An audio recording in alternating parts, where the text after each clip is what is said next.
الحمد لله الذي أعزنا بالإسلام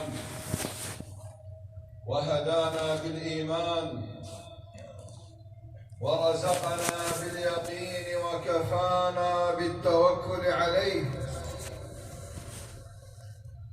وأشهد أن لا إله إلا الله وحده لا شريك له، من استعان بغيره ذل ومن تمسك بغير سلطانه ضل. وأشهد أن سيدنا وذخرنا وملاذنا وحبيبنا وقائدنا وشفيعنا محمد رسول الله جاءنا بقرآن كالشمس وضحاها وبسنة كالقمر إذا تلاها، فمن تمسك بهما كان له ضياء كالنهار إذا جلاها، ومن حاد عنهما وادخل في ظلمة كالليل إذا يغشاها. اللهم صل على سيدنا محمد صلاة يفوح في الآفاق شذاها. اللهم صل على سيدنا محمد صلاة بها ندخل جنة النعيم وما أحلى لقاها. رباه أن ذنوبي في الورى عظمت وليس لي عمل في الحشر ينجيني، وقد أتيتك بالتوحيد يصحبه حب النبي وهذا القدر يكفيني. وارض اللهم عن سادات ديننا وأئمتنا ذوي القدر العلي والفخر الجلي والنور البهي، أمراء المؤمنين بالحق أبي بكر وعمر وعثمان وعلي. وارض اللهم عن بقية الصحابة والتابعين وآل بيت النبي الطيبين الطاهرين، ومن سار على نهجهم واقتفى أثرهم إلى يوم الدين. أوصيكم عباد الله ونفسي الخاطئة المذنبة أولا بتقوى الله العظيم وطاعته، فإنها شعار المؤمنين ودثار المتقين ووصية الله تعالى في وفيكم أيها المؤمنون. أما بعد، فإن المتأمل والمتفحص والمدقق في مجتمعنا اليوم يجد أن في هذا المجتمع بعض المخاوف. هذه المخاوف تأتي نتيجة طبيعية لبعض الآفات التي تعصف بهذا المجتمع. هذه الآفات كلما تنمو، كلما تتعدد، كلما تتكاثر، يصبح ذلك المجتمع مجتمعا ضعيفا واهنا متكاسلا مبتعدا عن منهج الله سبحانه وتعالى. والله سبحانه وتعالى أراد من الإنسان أن يكون إنسانا مثاليا، وأن يتوجه إليه بالعبادة المثلى، وأن يتبع طريق الله المستقيم حتى يلقى الله سبحانه وتعالى وقلبه مطمئن.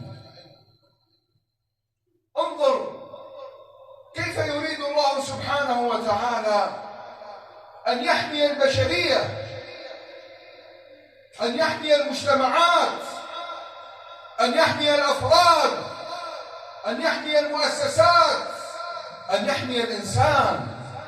الله سبحانه وتعالى نور هذا الإنسان بالكثير الكثير، ولعل أبرز هذه الأشياء عندما ميز الله سبحانه وتعالى هذا الإنسان بالعقل. هذا العقل أداة التفكير، وأراد سبحانه وتعالى من الإنسان أن يحافظ على عقله لكي يستطيع أن يفكر جيدا، لكي يستطيع أن يتأمل جيدا في ملكوت الله سبحانه وتعالى، لكي يستطيع في النهاية أن يصل إلى ما يريده الله سبحانه وتعالى. وحرم الله سبحانه وتعالى على الإنسان كل ما يذهب هذه العقلية النورانية المميزة. قال سبحانه وتعالى: يا أيها الذين آمنوا إنما الخمر والميسر والأنصاب والأزلام رجس من عمل الشيطان فاجتنبوه لعلكم تفلحون. هذه الآية ربما ألفاظها قليلة في ألفاظها ومبانيها، لكنها غزيرة في معانيها. الله سبحانه وتعالى يريد منك أن تحافظ على هذا العقل الذي ميزك به وجملك به. لا يريد منك أن تتناول هذا المسكر، أن تتناول الخمر. والله سبحانه وتعالى أعطاك في هذه الآية ونهاك عن 4 محرمات، تأملها جيدا. ولماذا هذه 4؟ تأمل.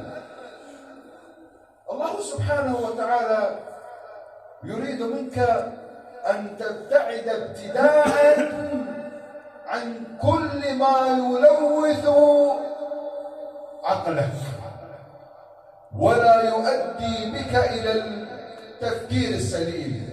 فإذا ذهب هذا العقل شطح التفكير وذهب الإنسان بأعمال وأفعال لا يحمد عقباها، إذا ذهب هذا العقل من الإنسان بدأ الإنسان يعمل أعمالا ويفعل أفعالا شنيعة. الله سبحانه وتعالى يريد منك الاتزان، يريد منك أن تبقى عاقلا، أن تبقى مفكرا متأملا في ملكوته سبحانه وتعالى. إنما الخمر والميسر القمار. الله سبحانه وتعالى لا يريد منك أن تقامر في بيتك ربما سنين وأنت تجمع أموالا لتبني بيتا، أو أن تشتري سيارة، أو أن تشتري مزرعة أو بستانا، وفي لحظة معينة تقامر لتذهب هذه الأموال. هذه من أفعال الجاهلية. ثم بعد الميسر الأنصاب، تأتي بشيء وتذبحه لحجارة أو لصنم أو لوثن كما كان يفعل أهل الجاهلية. عقل نوراني، تأمل. الله سبحانه وتعالى يريد منك أن تحافظ على هذا العقل. إنما الخمر والميسر والأنصاب والأزلام. الأزلام كان الإنسان يأتي في الجاهلية ويتخير: افعل لا تفعل أعد الكرة. إنسان أراد أن يسافر لبلد معين، يأتي هنالك خياران أو 3 خيارات. من عند صنم، هذا الصنم ربما يأخذ الخيار الأول: افعل، أي سافر. ربما أخذ الثاني: لا تسافر. بالله عليكم، أي تفكير هذا؟ أي انحطاط في التفكير كان في الجاهلية. لذلك الله سبحانه وتعالى ألبس الأمة الإسلامية ثوب الإسلام والإيمان والإحسان والإحسان والتكامل المعرفي الذي ينتج عن العقل وعن التفكير بعد الوحي السماوي. وربما يأتي إنسان، وللأسف وأكررها، هنالك من يناقش ويجادل بالباطل ويقول الله سبحانه وتعالى لم يحرم الخمر، قال فاجتنبوه هو مكروه، هذا تعالي على الله.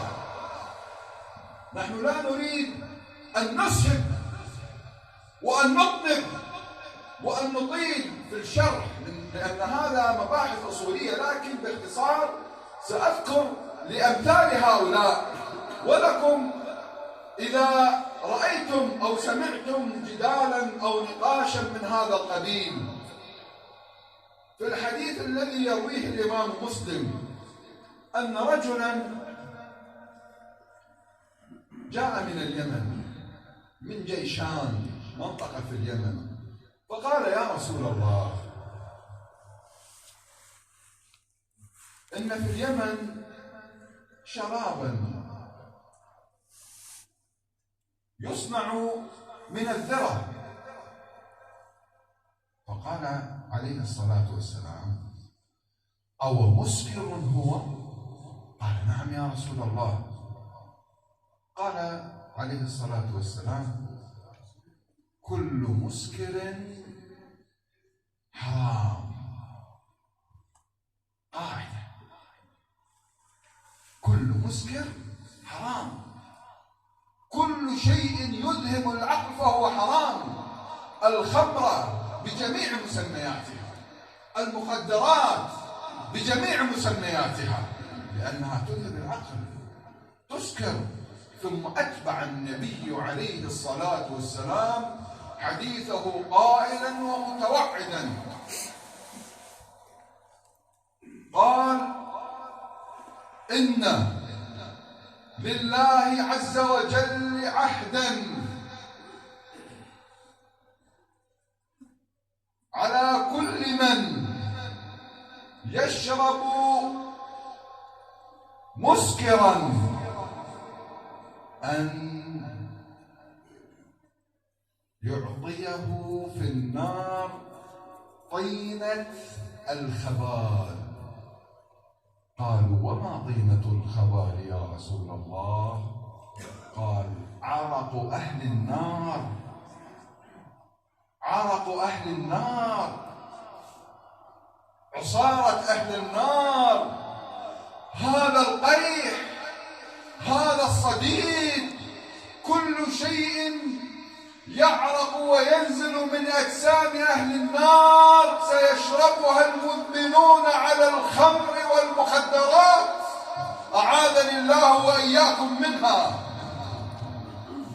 هذا سيكون شراب من لم يتب عن شرب الخمر. كنا نسمع بالمخدرات، لكننا كنا نستبعد أن تدخل هذه المخدرات على بلدنا أو على بلدتنا خصوصا، لأنها بلدة محافظة وينبغي أن تبقى صامدة محافظة على إرثها وتراثها وإسلامها وإيمانها وعاداتها وتقاليدها. لكن للأسف، ونقولها بمرارة وبغصة كبيرة، أن هذه المخدرات بدأت تدخل إلى مدينتنا. وللأسف هذه المخدرات أشنع من المسكرات، أشنع من الخمور، لأن نتيجتها ضياع الإنسان بكل تفاصيله، أضرار صحية، أضرار مادية، أضرار نفسية، أضرار مجتمعية، كل الأضرار تأتي من هذه المخدرات. ربما يقول قائل الذين يتعاطونها قليل، نقول نعم قليل، لكننا نتكلم عنها حتى لا يستفعل هذا القليل، هذا المجتمع النظيف. نحن نريد من مجتمعنا أن يبقى مجتمعا نظيفا محافظا متسلحا بالقرآن مدلعا بسنة النبي العدنان عليه الصلاة والسلام. أضرار كبيرة، لكنني أوجه رسالة للآباء. أسباب المخدرات كثيرة، لكنني أضعها في سبب واحد. ربما يقول إنسان الذي يتعاطى المخدرات ربما مريض نفسي، ربما يتهرب من الواقع، لكن السبب الرئيس هو عدم رقابة الآباء لأولادهم. هذا السبب الرئيس.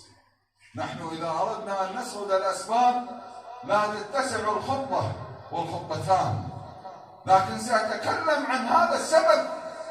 أنت أيها الأب، وأنت أيتها الأم، وأنت أيها العم، وأنت أيها الخال، وأنت أيها الجد، عليكم بمراقبة أولادكم وأحفادكم. فإذا تناول هذا الإنسان المخدرات بمرة واحدة أدمن عليها، سيكون مدمنا لا تستطيع أن تسيطر عليه. أضرب لكم مثلا واقعيا. طالب في السادسة الإعدادي في غير مدينتنا للأمانة. هذا الطالب كان من أذكى الطلاب ومن أحسنهم، متفوقا ناجحا مطيعا لوالديه، محبوبا بين أساتذته، يحبه الجميع، أخلاقه عالية، طيب المعشر، يحبه أصدقائه. في يوم من الأيام خرج مع أصدقائه في المدرسة في سفرة ترفيهية، وهم جالسون رأى أحد أصدقائه يتناول شيئا بالحذر والخفية ويشرب بعده ماء، فهمس بأذنه قال: ما هذا؟ قال: دواء. لكنه غير مقتنع بأنه دواء، فألح عليه قال: هذا حب، إذا أخذته ستهدأ، سترتاح، ستجد أنك أسعد الناس وأحسنهم. قال: أعطني. شوف من أين بدأت. هذا الطالب المحبوب الذي يحبه الجميع كيف سيصبح صديق سوء. عدم مراقبة. أعطاه هذه، بعد نصف ساعة شعر بالارتياح والسعادة، وأنه له هذه الكرة الأرضية والأنهار تجري من تحته، وشعر بما لا يشعر به الآخرون. في اليوم التالي في المدرسة قال لصاحبه: أريد أن تعطيني من تلك الحبة، أريد أن أتعاطى. قال: أكملت، لابد أن نشتري. قال: لنشتري؟ قال: بعد انتهاء. قال: لا نهرب من المدرسة. هذا الإنسان في اليوم واحد انظر كيف انتكس وارتكس. خرجوا من المدرسة، بدأ يتعاطى، يوم، يومين، أسبوع، أسبوعين، شهر، شهرين، وإذا بالطالب ينقلب على عقبيه. ذلك الإنسان المحبوب أصبح طالبا مكروها يكرهه الجميع، يتجاوز على الأساتذة، لا يحترم أحدا في الشارع، يضغط على أبيه ويتجاوز على أمه، ليس له نقود، بدأ يسرق أباه وأمه، إلى أن وصل به الحال أن يترك الدراسة وليس هنالك من يستقبله في عمله. اضطر أبوه وأمه أن يلحقوه بمستشفى لكي يتشافى من هذا المرض ومن هذا السرطان ومن هذا الإدمان ومن هذه المخدرات. في شهر، في لحظة، في موقف انقلب هذا الإنسان. فهي رسالة للآباء: اعتنوا بأولادكم، راقبوهم جيدا، عليكم أن تعرفوا متى يخرجون من البيت ومتى يعودون.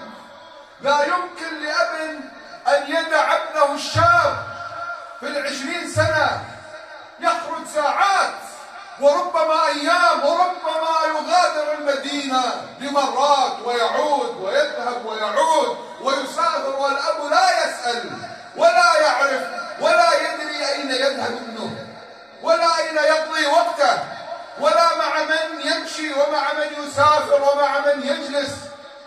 مصائب تلو المصائب. إذا أردنا أن نحافظ على مجتمعنا فعلينا أن نقف عند هذه النقطة. علينا الاعتناء بأنفسنا بأولادنا. ثم أقول للجميع: الله سبحانه وتعالى أعطاك السعادة وبينها النبي عليه الصلاة والسلام في 3 نقاط، في 3 محاور، في 3 جمل. قال عليه الصلاة والسلام في الحديث الذي يرويه الإمام البخاري: من أصبح آمنا في سربه معافا في بدنه عنده قوت يومه فكأنما أصبح وقد حيزت له الدنيا بحذافيرها. هذا هو الأمان الحقيقي، أن تصبح وأنت في بحبوحة من الأمن والأمان. من أصبح آمنا في سربه معافى في بدنه، ليس عندك مرض. أسأل الله سبحانه وتعالى أن يبعد عنا الأمراض والأسقام وأن يشفي مرضانا.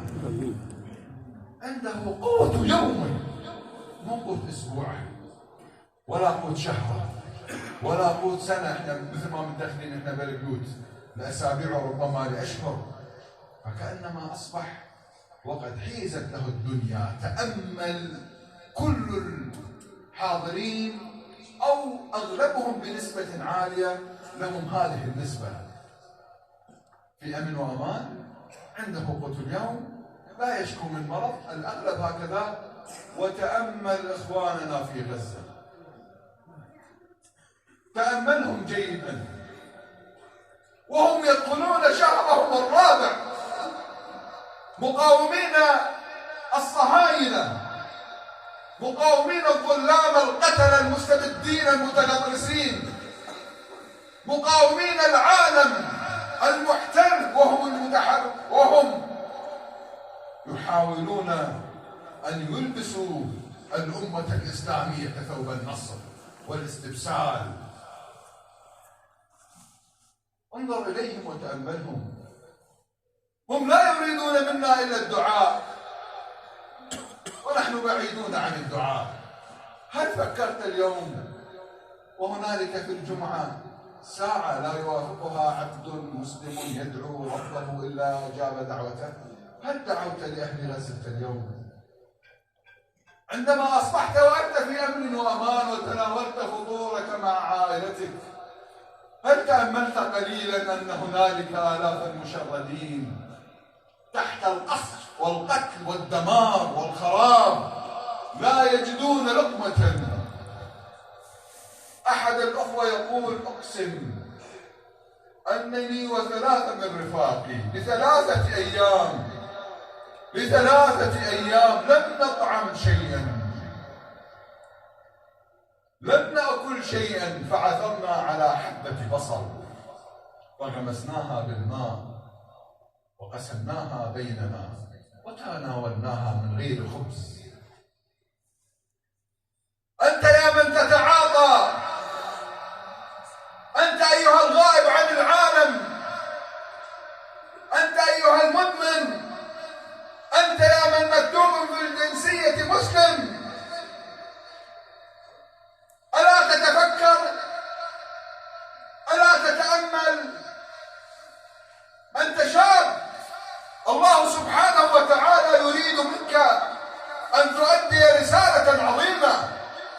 أن تؤدي العبادة على أصولها، أن تناصر أخوتك بالذي تستطيعه. فرسالتنا اليوم ولو أنها رسائل متعددة، لكنني أقول علينا أن نعود إلى الله سبحانه وتعالى، علينا أن نبتعد عن كل ما نهى الله سبحانه وتعالى عنه، علينا أن نراقب أبناءنا وأولادنا، علينا أن نناصر أخوتنا في غزة، أن ندعو لهم بالنصر والثبات.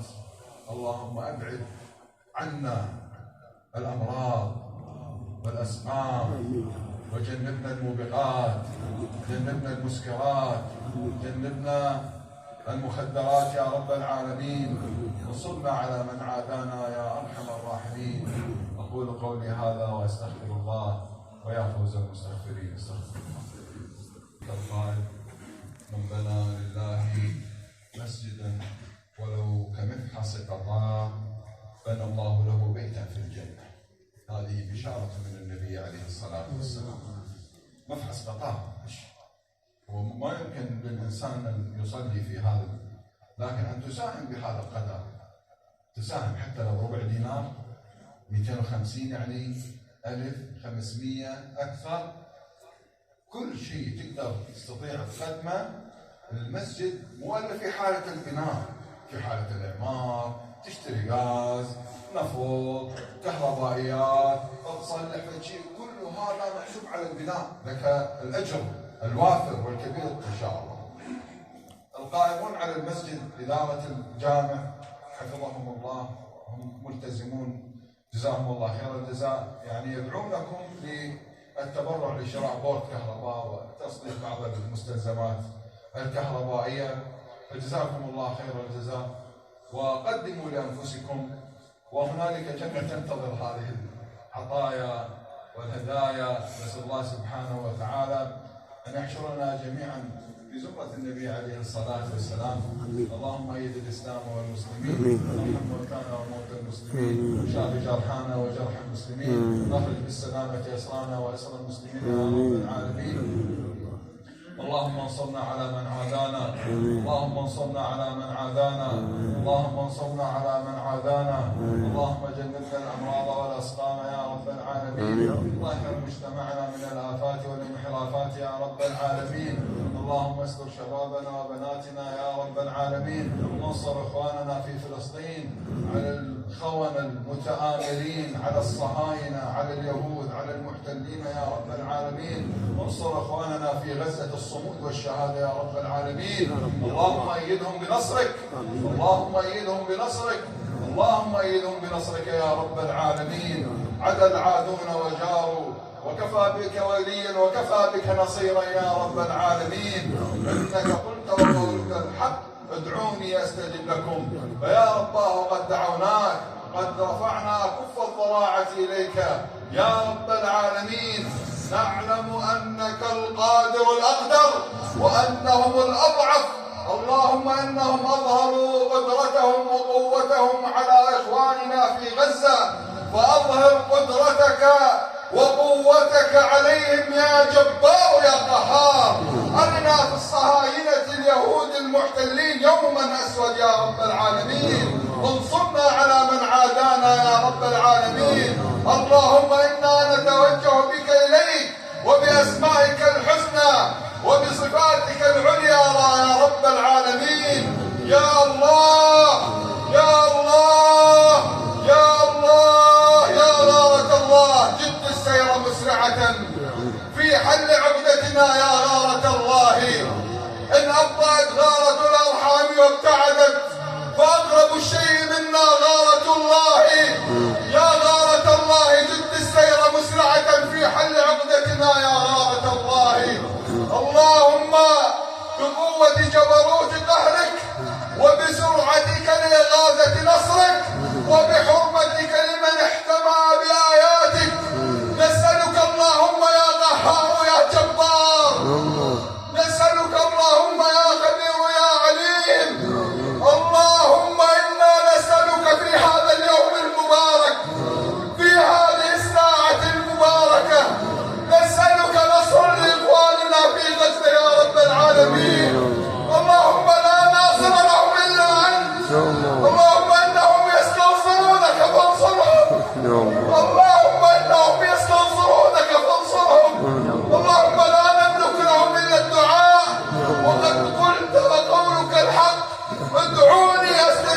دعوناكم، وها يا رب قد دعوناك، ها يا رب قد دعوناك.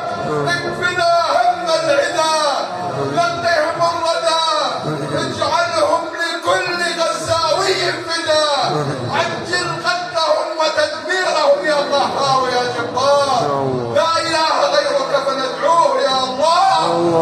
غلقت الملوك ابوابها، تآمروا عليهم يا الله، تآمر ابن جلدتنا عليهم، تآمر الحكام، تآمر الملوك، لكنك ملك الملوك يا الله. يا رب يا الله. اللهم ان اليهود طغوا في البلاد واكثروا فيها الفساد، فصب عليهم يا رب لا سوط عذاب. اللهم حول قوتهم ضعفا وصحتهم سقما، واجعلهم واموالهم غنيمة للمسلمين يا الله يا رب العالمين. يا الله يا الله يا رب يا الله، ارحمنا، ارحم امواتنا، وتقبل اخواننا الشهداء هناك يا رب العالمين، بعزتك ورحمتك وجبروتك يا ارحم الراحمين. اللهم ارحمنا وعافنا واعف عنا يا رب العالمين. اللهم ارحمنا اذا حملنا بين اللوح والاخشاب، ارحمنا اذا فارقنا الاهل والاحباب، ارحمنا اذا وضعنا تحت التراب، ارحمنا اذا جاءنا الملكان للسؤال والجواب، ارحمنا يوم الحساب، يوم لا ينفع مال ولا بنون الا من اتى الله بقلب سليم.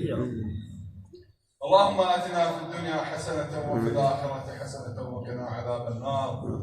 عباد الله اتقوا الله، إن الله يأمر بالعدل والإحسان وإيتاء ذي القربى وينهى عن الفحشاء والمنكر والبغي يعظكم لعلكم تذكرون، ولذكر الله أكبر. وأقم الصلاة.